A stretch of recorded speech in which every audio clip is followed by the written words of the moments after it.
নমস্কাৰ বন্ধুসকল, মোৰ আন এটা ভিডিঅ'লৈ আপোনালোকক সকলোকে আদৰণি জনাইছোঁ।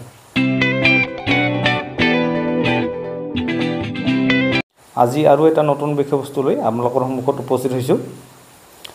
যেহেতু বৰ্তমান চলি আছে মহাবিদ্যালয়সমূহত নামভৰ্তি আৰু অসম চৰকাৰৰ এখন আঁচনি আছে প্ৰজ্ঞান ভাৰতী আঁচনি, আৰু এই আঁচনিৰ অধীনত যেহেতু গৰীব দুখীয়া ছাত্ৰ ছাত্ৰীসকলক বিনামূলীয়াকৈ নামভৰ্তিৰ সুযোগ দিয়া হয়। গতিকে এই ক্ষেত্ৰত আজি আপোনালোকক ক'বলৈ ওলাইছোঁ।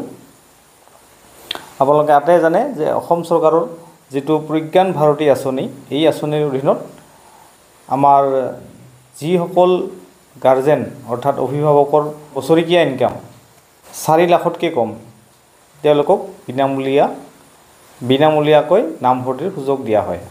পূৰ্বতে এই পৰিমাণ আছিলে 2 লাখ আৰু এই বছৰৰ পৰা 4 লাখ কৰা হৈছে।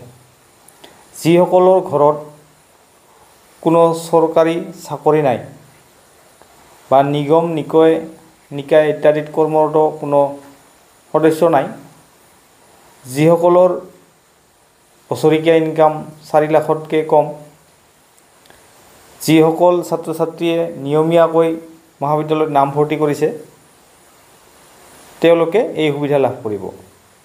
যদি আয়ৰ প্ৰমাণপত্ৰ দিব নোৱাৰে, আয়ৰ প্ৰমাণপত্ৰ নাথাকিলেও ৰেচন কাৰ্ড থাকিলে এই সুবিধা লাভ কৰিব বুলি মুখ্যমন্ত্ৰীয়ে জনাইছে।